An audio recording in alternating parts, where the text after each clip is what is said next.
समय हम लखीमपुर खीरी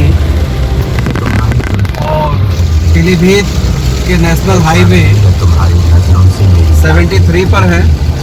रात के तकरीबन 7:15 बजे हैं और बहुत ही मूसलाधार बारिश हो रही है। मौसम में ठंडक है और बहुत ही खूबसूरत नज़ारा है। पलाश जी मेरे पीछे बैठे हैं और साथ ही समीर चंद्राय जी काकू, हमारे भूतपूर्व पोस्ट मास्टर साहब, और जिस कैमरे के माध्यम से आप मेरी इस तस्वीर को और मेरी आवाज़ को सुन पा रहे हैं, मेरी प्रिय मित्र शालिनी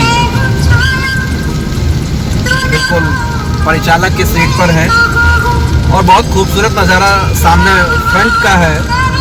मंजिल कहाँ आकर मिले, कब मिले, कह पाना मुश्किल होता है।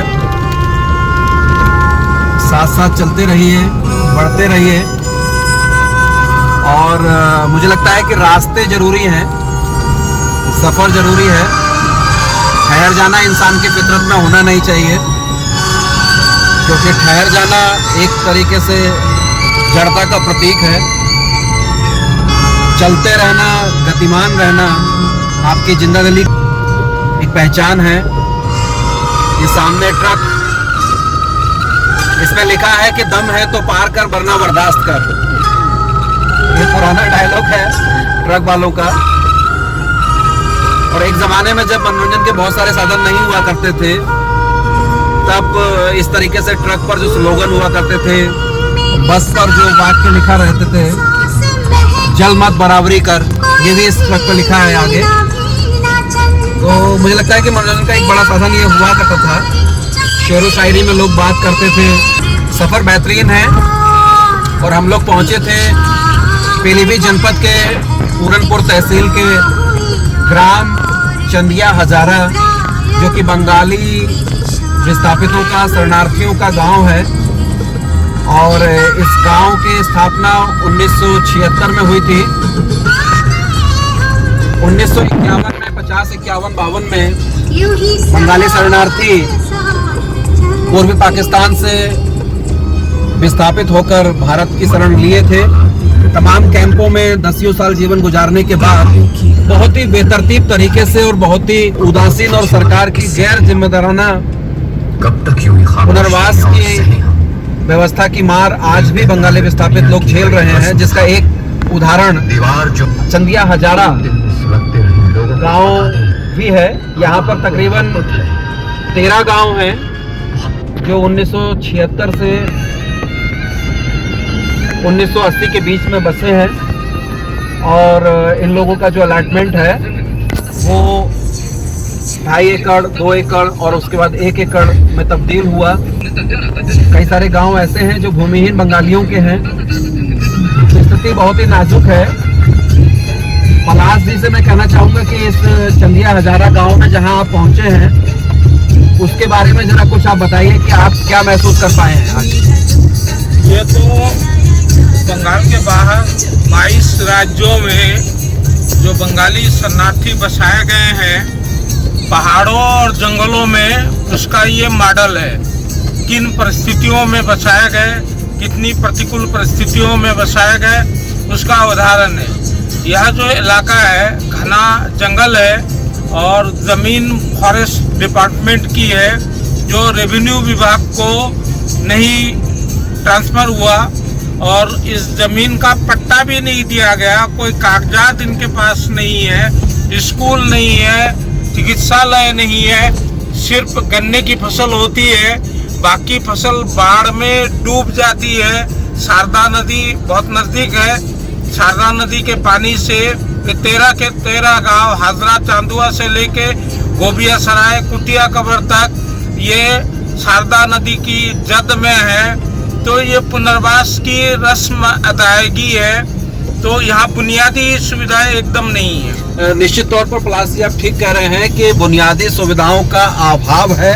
जो एक बुनियादी चीज होती है कि जमीन पर मालिकाना हक, वो दिनेशपुर को छोड़कर कहीं पर भी, जहां पर भी पूरे देश भर में 22 राज्यों में बंगाली विस्थापितों को बसाया गया है, कहीं पर भी बंगाली समुदाय को उनकी जमीन पर मालिकाना हक नहीं मिल पाया है। सेम स्थिति चंदिया हजारा के गांव की और आसपास के तमाम बंगाली गांवों की भी है।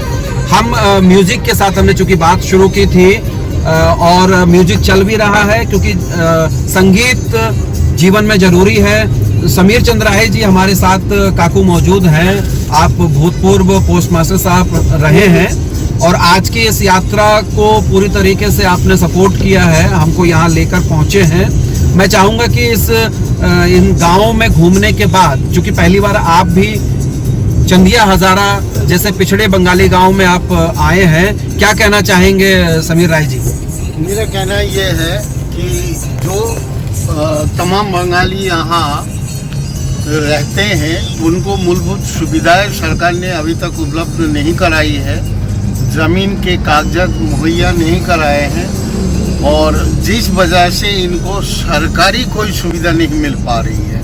तो मेरा सरकार से जो सत्ता पक्ष है वो टाल मटोल की नीति ना अपनाकर इनको सुव्यवस्थित ढंग से इनको कागजात दिया जाए ताकि ये बैंकिंग तमाम सुविधाएं इनको उपलब्ध हो सके और शिक्षा के क्षेत्र में यहाँ कोई इस तरह के प्रचार प्रसार नहीं है, संस्थान नहीं है जो ये बच्चे आगे चलकर कुछ कर सके।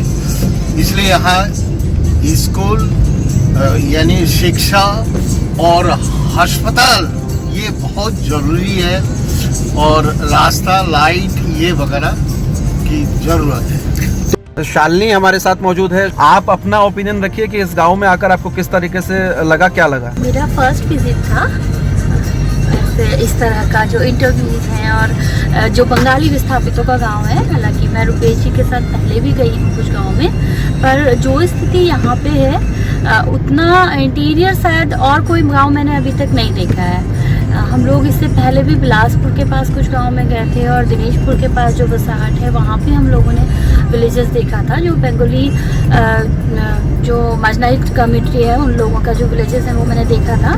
पर यहाँ पर जो बेसिक फैसिलिटीज़ हैं स्पेशली फॉर गर्ल्स की, जहाँ पे शिक्षा, स्वास्थ्य, जो मूलभूत सुविधाएं हैं जो होनी ही चाहिए, उनका तक अभाव है। जाने के लिए सड़कें नहीं है, आने जाने के लिए कोई सड़क नहीं है, कोई किसी तरह की कोई सुविधा नहीं है, बच्चियों के लिए पढ़ने के लिए कोई सुविधा नहीं है, स्वास्थ्य संबंधी कोई सुविधाएं वहाँ पे उपलब्ध नहीं है। तो ये जो बेसिक नेसेसिटीज़ हैं ये होना एसेंशियल है और जो होना ही चाहिए। बिल्कुल शालिनी, आप ठीक कह रही हैं कि तमाम सारी जो बुनियादी सुविधाएं हैं उनका अभाव बंगाली विस्थापित गांवों में है। पुनर्वास जरूर हो चुका है उन लोगों का और जैसे तैसे लोग अपनी ज़िंदगी बसर भी कर रहे हैं, लेकिन एक स्वस्थ और एक व्यवस्थित ज़िंदगी के लिए जितनी चीज़ें ज़रूरत होती है वो बुनियादी सुविधाओं का अभाव तमाम सारे बंगाली विस्थापित गाँवों में हम आज भी देखते हैं। दोस्तों, ये बारिश थम चुकी है और अभी आप देख पा रहे हैं लाइट में ये गाड़ी की ही लाइट है और हम लोग लखीमपुर खीरी की ओर आगे बढ़ चुके हैं। अगले एपिसोड में आपसे फिर मुलाकात होगी। आप सब लोग स्वस्थ रहें, सुरक्षित रहें। नमस्कार, धन्यवाद।